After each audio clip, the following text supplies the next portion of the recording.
good to see you as ever. No game to talk about, but obviously the transfer window closing yesterday, the big talking point. Let's just talk about the two you brought in actually before we start on yesterday. Let's start with Kyle Edwards, who we've seen around pre-season for a long time. Why have you decided to sign him? Well, Kyle just obviously he come in early on in the pre-season, and we thought he's done well. He's got good pedigree, good calibre player. He's fitted in well with the group, but he picked up an injury, and that's something probably what's plagued him over the last year or two, and so we had to be careful and sort of nurse him back and get him back up to scratch. And looking at it, it was something probably we could have done a bit earlier, but we wanted to wait and just check that he could get through all the bits and what we do and build them up. The next bit now is game time. So. I thought it's a real good addition. It suits him and suits us at this moment in time, and hopefully we'll get to the best Kyle Edwards, what everybody will see, in the next few months, and then that'll create it to make it goal on for further and longer, and be Northampton for a longer period. So. I'm really pleased to get that one over the line and done, and I'm looking forward to seeing him in a shirt, and I'm sure he'll please the fans when they see him. Yeah, like you said, there's no doubting his credentials and his pedigree, and the fact you've had him in the building for so long to kind of prove his robustness to you. Yeah, exactly that, and whenever you're bringing lads in, you've got to see how they react around the group, how the group react to him as well, and he's very much part of it. He just hasn't had the game time of what all the other boys have done because of the injury setback at Norwich. So.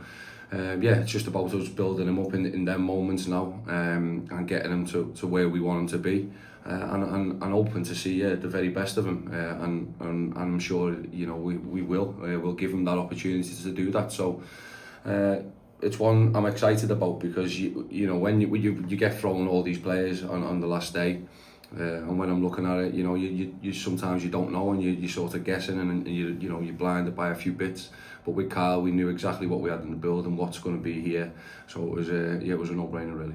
And with Theo, again, another player that he'll be a familiar face. He's been part of match days for a long time, part of your pre-season as well. So a player you know well. Yeah, of course, and got good pedigree again. Come out of Forest, where obviously. Lots and lots of keepers come from there, so he's mixed in well with the group again, and especially become part of that sort of goalkeeping team, if you like, and they've got a nice little bit of a camaraderie going with the four of them, with him and Dadji being able to push each other, and then obviously with Ross and Bergie pushing each other, so.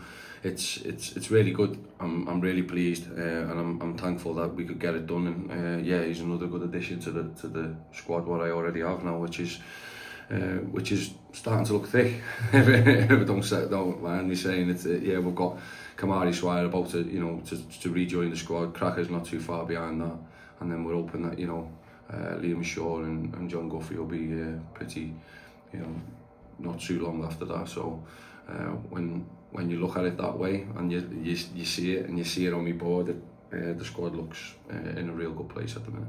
Yeah, and just the last one on Theo and what that means for kind of James Dadge. Does that mean as well that for Dadge he can spend a lot of this season getting experience out on loan, and if something were to happen to your other two keepers in Ross and Lee, that it doesn't force him to come back, you've got Theo there as that extra cover? Yeah, I think that's the big thing, is because we want to sort of get Dadji out on loan. Unfortunately, we got him out and he hurt his shoulder, but we still feel that we can resurrect that deal, and he can get out and get more game time and play week in, week out, and it allows him to do that. We can manage his week with that club as well, so that he's sort of getting everything what the number one here would get, or the person who's playing here will get.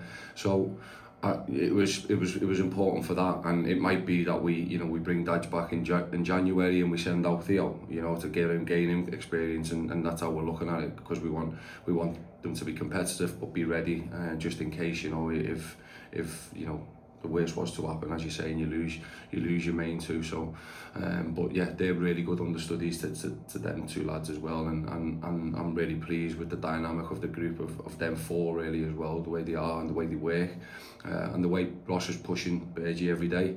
Because I said, there's no one's nailed on to be number one. You've got to prove it, and once you've got it, you keep the shirt.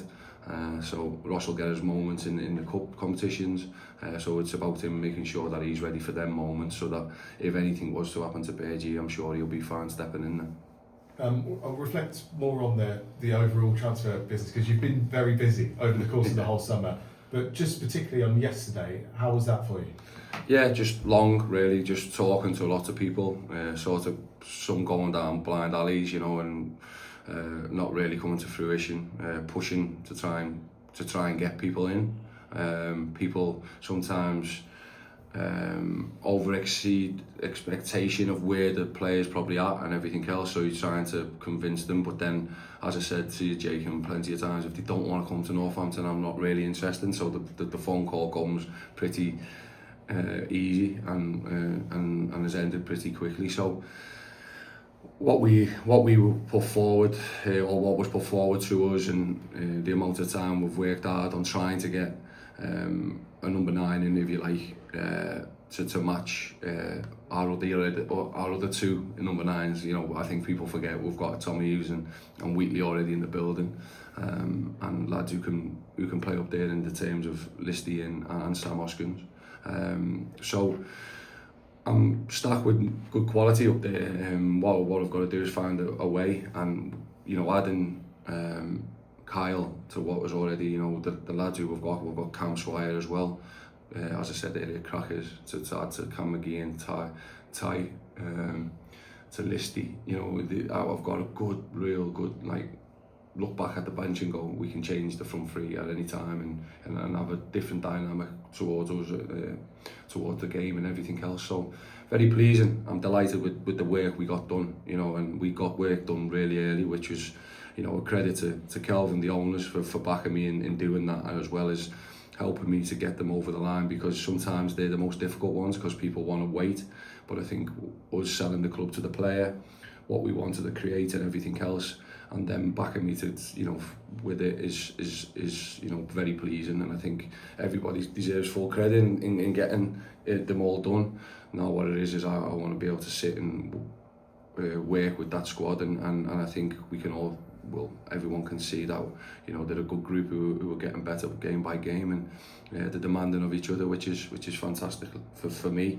But I won't ease off, and just so I'm not finished, because we've got Alex is in today, and we're looking at all the lads who are out of contracts, and the ones you can bring in on a free. So that could still well happen. So we've just we're on top. We've been on top of everything, and as I said, we've put some good figures and good money in for players.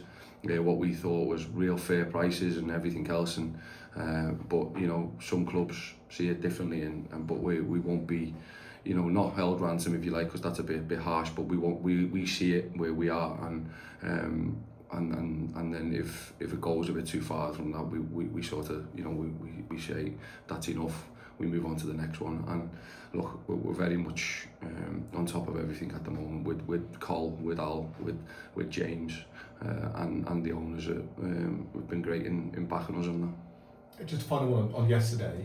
Was anything particularly close at any point? Did you think you might get one in? Yeah, we thought we might get a couple in. But when it come down to the deal and stuff like that, and trying to, again, sometimes you get outpriced, and you look at it, and is the deal worth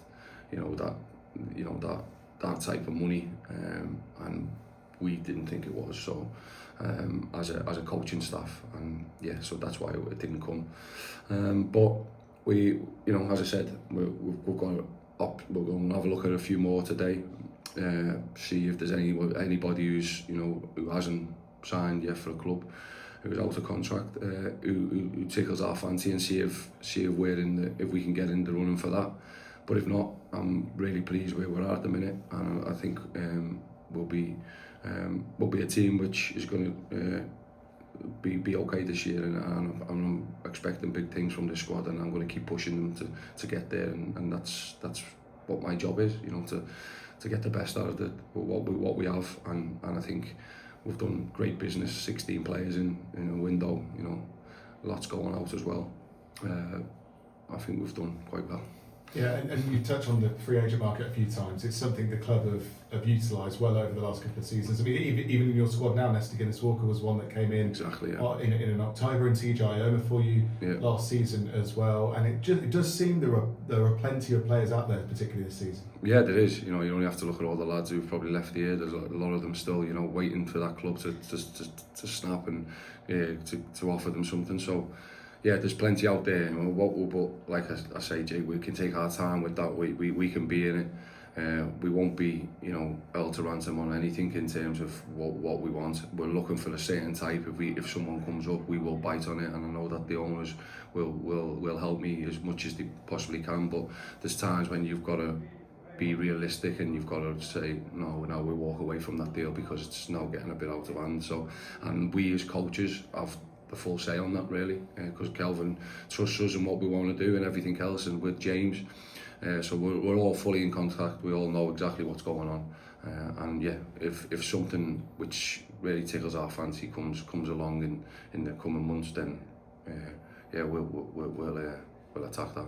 And just finally for me, and you've touched on it already, so you kind of repeated yourself. I'm asking you the same question again, but you're happy at the moment with the depth of the squad? Delighted, mate. I'm delighted. I think we're in a good place. We've got people coming back. We're strong. You know, we've got probably people who can, you know, double up in every position, which is always a real good sign. The squad's in a real good place mentally, obviously, because of the, you know, wins brings that as well. But physically, they look really good. I think everyone, you know, mentioned that. You mentioned it yourself at the weekend.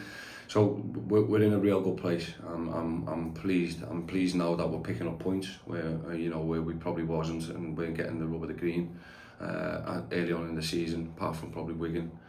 So yeah, delighted with where we're at, and yeah, we'll now looking forward to attacking what's going to be a real tough few months ahead before we get to January and all the questions start again. Yeah, you got a couple of months off now, so okay. Thanks, mate. Kevin, you spoke about the backing you've had from Calvin Thomas. People see you don't sign a striker on the deadline day, and you get some people saying the money's not there, the budget's low, the chairman isn't backing the manager, but it's not as simple as that, is it? It's you make the decision ultimately, and if you're not willing to go to a price for a player, then you will say no. Yeah, I think it comes to a point where we all sit there together and go, well, look, with this, we feel this is a fair price. I think when you look at it, and you've got to think logically as well as, you know, and not getting outpriced by people, you know, and that's going to happen. You know, the budget is where it is. It's always has been there. There's no lies. You know, Kelvin works tirelessly to try and, you know, get reinvestment, all in, you know, invest in everything. He and I know what he's doing, the work they're doing, the money what they're putting and losing, and I think we all know that. What we've got to do is we've got to make that budget work with the best squad. They've backed me to try and get someone in massively, 6-figure sum, you know, but it didn't work out because obviously the other team think that he was worth more. But there's got to be a point where we say no, or they say no, and they say no to our offer, and what we do is then we go okay and move on to the next target. And then sometimes, you know, people, because what I think is an overinflated market, and that's my opinion, not anybody else's, I think sometimes, you know, I'm looking at it and going, well, I wouldn't pay that for that player, and we do that as a squad, and as a team, in terms of me, Alex, Colin, Samo, who's very much involved in all that. And would we go to that? Will we have to go that in future? Who knows? We don't know. But at this moment in time, I think we've assembled an excellent squad, and a fantastic squad in the budget what we've been given, and I'm sure if I wanted anybody else, I'm sure that the owners and Kelvin would back that. So, but we've all got to be realistic, and we've all got to be truthful and honest with each other, and which we have, and I'm very pleased where I am, and I'm thankful for the back and what we were able to do and get done early doors, because it makes it easier. And I think you see, you know, early parts of the season, you know, you've got to get them lads to gel. And I think you're seeing now a team who's together in unity and, you know, an environment with a culture which, you know, you're going to work hard together, and you know we're going to have some downtime, no doubt, but we want to try and make them as least as possible, and I think with this group we'll hopefully have some good times like we had that Saturday. You know, where everything we showed, we're coming on and we're getting better with the ball, but also, you know, we can block, we can get up to people, and we can work really hard as well, and we look comfortable, you know, in them suffering moments. I call them to the lads, you know, they're the ones where you suffer with it out the ball, and you've got to be patient, but we can still get better, and that's what I'll keep demanding of them. Just a quick one, Mr. Guinness-Walker's, any update from him since the weekend? Yeah, he's okay, fine, trained today, everybody trained, no problems, but as I said, and I said at the weekend, that's what's so good about it, is that we lost Nesta for 6 weeks, because we let him play on in the pre-season game against Brackley, wasn't it, the first one? Yeah. Brackley. So we lost them for 6 weeks, and I didn't want that happening again. So it was just personally my mind, but yeah, he's okay. He understands. He knows it, and they all know it, because they all know now that there's, you know, they've got to work for the shirt, and because there's someone breathing down their neck to get it back off them, which is great competition, but healthy competition. Awesome. Great. Okay. Thank you.